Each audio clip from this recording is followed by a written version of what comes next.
Welcome back, students, to English Grammar. Let's continue with the lesson number 10, Adjectives, Degree of Comparison. Before we start, let's recall the rules of degrees of comparison. Dear children, what is an adjective? An adjective is a word used to describe a noun or a pronoun. For example, I have a lovely family. So how is the family? The family is lovely. So lovely is an adjective. So what are degrees of comparison? We use adjectives to compare person or things. These adjectives have three forms known as degree of comparison. The three forms of degrees of comparison are: number 1, the positive degree; 2, comparative degree; 3, superlative degree. When we talk about positive degree, this is used for when we describe only one person or a thing.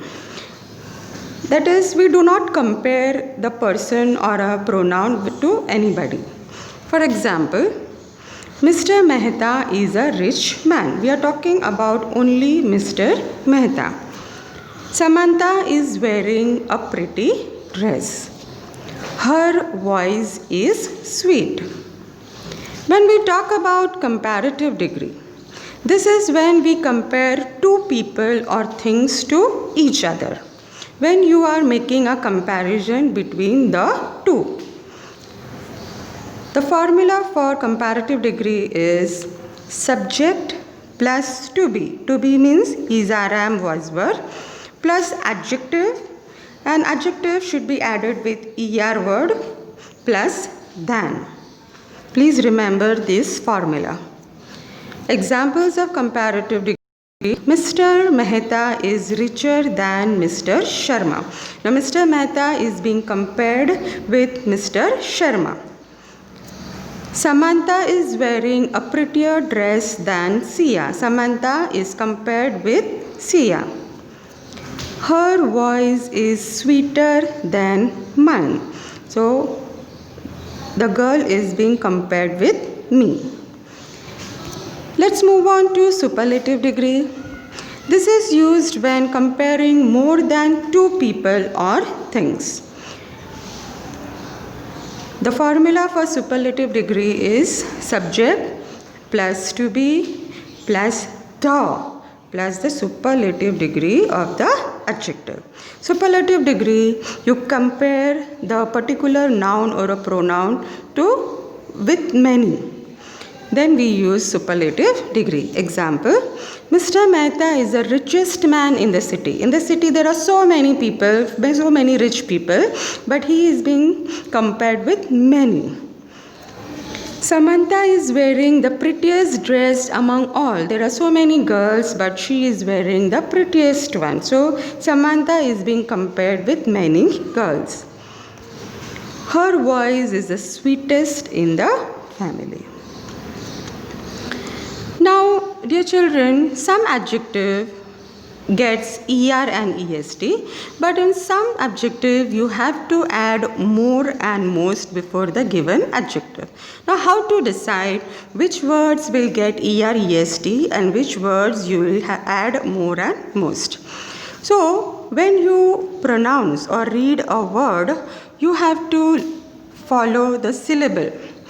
If a word has one syllable or two syllables, those words will get er after the word. For example, tall. When we talk about syllable, it is a movement of our tongue. Tall. So that is one syllable. So tall will get taller and tallest. That is er in comparative degree, est in superlative degree. Old. One syllable, so older, oldest. Pretty.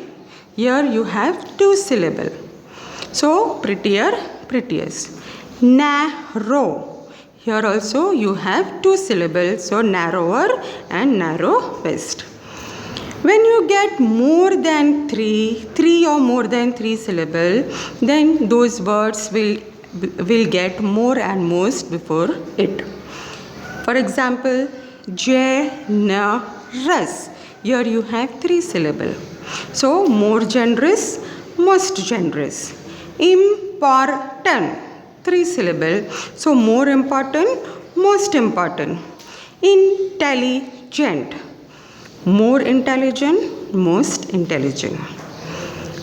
So, dear children, when you get 1 and 2 syllable, you will use EREST. When you get 3 or more syllable, you will add more and most before the word.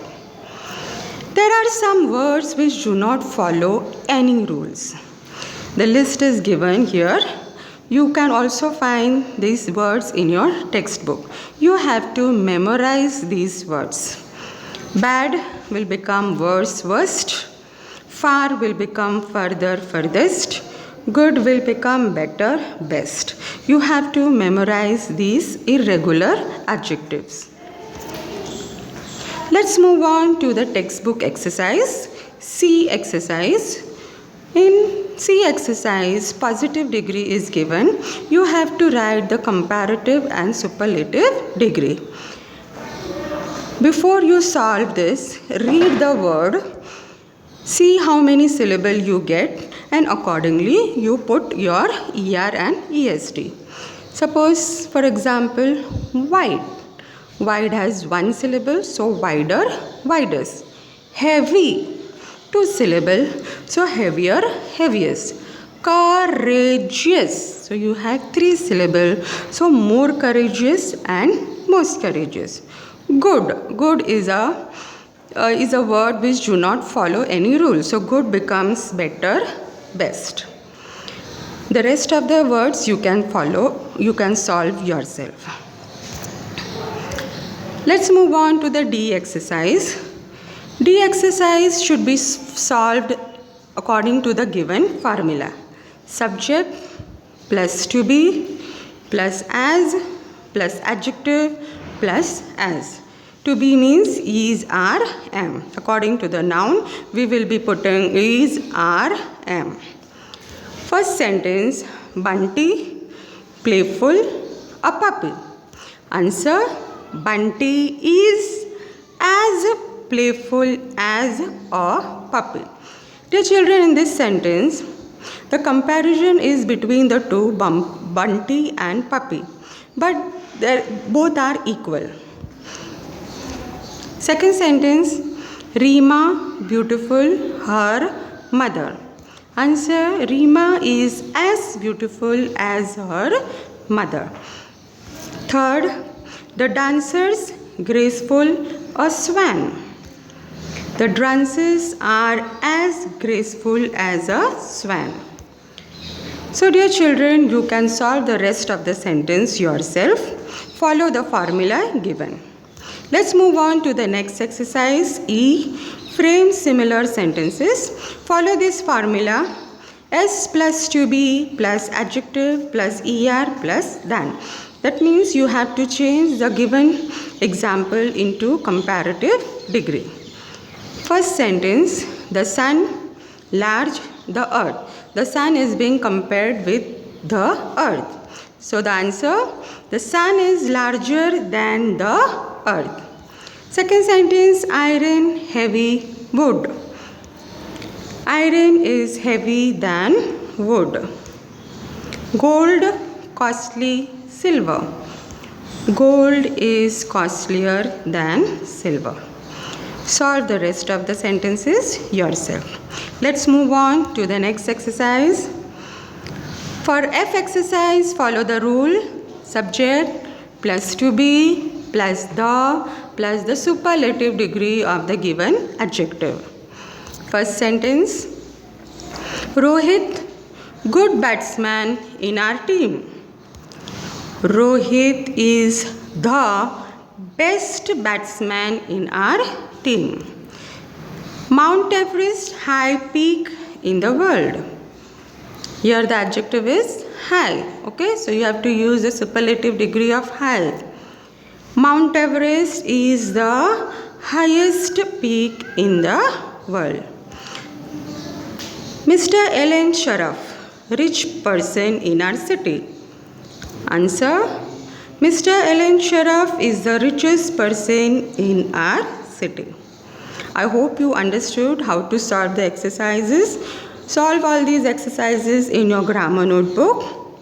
Follow the rules. If you don't understand, watch this video again and again, dear children. Thank you.